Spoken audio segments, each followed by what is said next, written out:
Mr. Santos, are illegal immigrants counted in the U.S. Census? Yes. Why?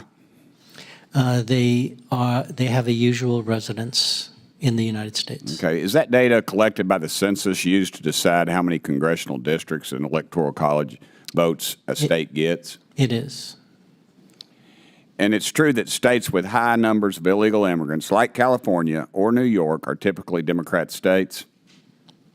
Correct, as is Texas. Yes, sir. By counting illegal immigrants, these states receive more electoral votes and seats in Congress.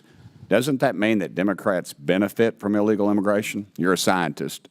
I am a scientist. That's the way the math works out. Yes, sir. Okay. So Republicans want to include a citizenship status question on the 2030 census. It is interesting that we're having this hearing, and I know one thing that I have learned so far is that while freshman orientation just ended, we need a course on what the census is for, because we have people sitting in Congress and have no idea what the census is for. And so I do appreciate that you have talked about what the funding is for, but it seems like my colleagues really want to zero in on southern states. So let's talk about Texas for a second. And let's deal with them and their concerns about their districts. And let's also talk about the citizen situation. So I don't know how much you've paid attention to the election, but we do have an incoming administration, and we have a border czar who has said that they are going to deport everyone that is here and is not a citizen. They are planning to do mass deportations. In fact, in the state of Texas, our commissioner has offered up land so that they can put these camps there and send people out of our country. Now, if you start asking people, are you a citizen or not, and they're living in a home and somebody's threatening to go in and raid homes and take everybody out and send them back to wherever they came from, I mean, I would imagine that may make people say, never mind, I'm not going to fill this out. But I mean, has that been your finding or no? We have conducted research that shows that there can be selective inclusion of individuals who reside in a residence because of Exactly, because you've got the federal government that is asking this question, and it's the same federal government that is threatening to go and yank people out of their schools, their homes, and things like that. And then we just had a conversation where we were talking about how many voters. Listen, when you're counting people, you're not just counting voters. You count children, don't you? Correct. You count a lot of people that aren't necessarily voters, and I want to make sure that we really get to the nitty-gritty on Texas, because this is hilarious to me. Texas added 2 seats. In 2020, according to the census, and we know that there was a significant undercount, specifically in Texas for a combination of reasons, but we know that specifically Texas added 4 million people. Of those 4 million people, do you want to take a guess at how many were Anglos? Just a guess. I'd say a majority. 180,000. That's it, of 4 million. 95% of the people that were added, and we know that when it comes to minority populations, they tend to be undercounted. So get this, we added 4 million people. They were people of color.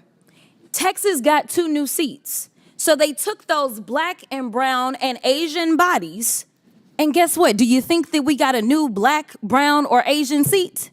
Somehow, the way that they do their Republican math in the state of Texas, that amounted to 2 new white seats.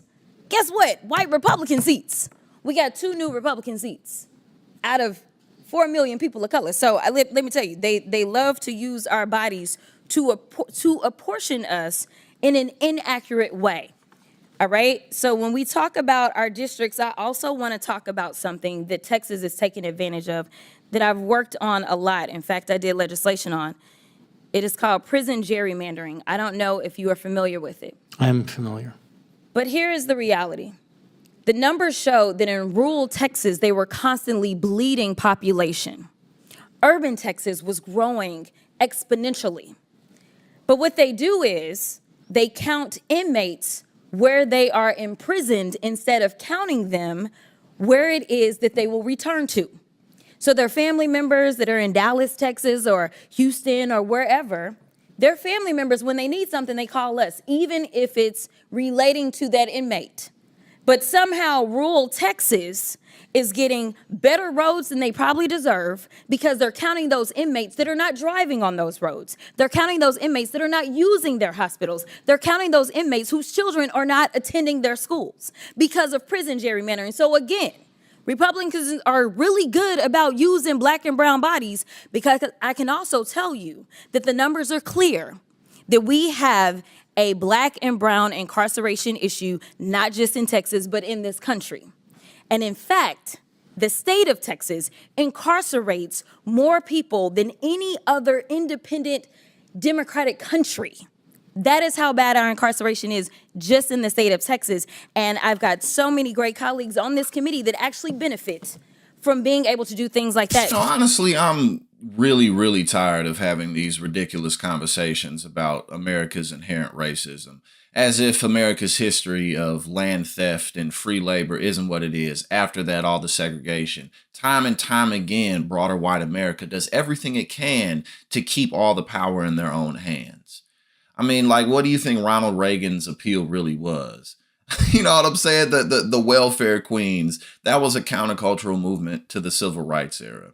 And now Donald Trump and his MAGA movement is a countercultural movement to the fact that women are successful and that gay people can exist in public and that trans people are acknowledged.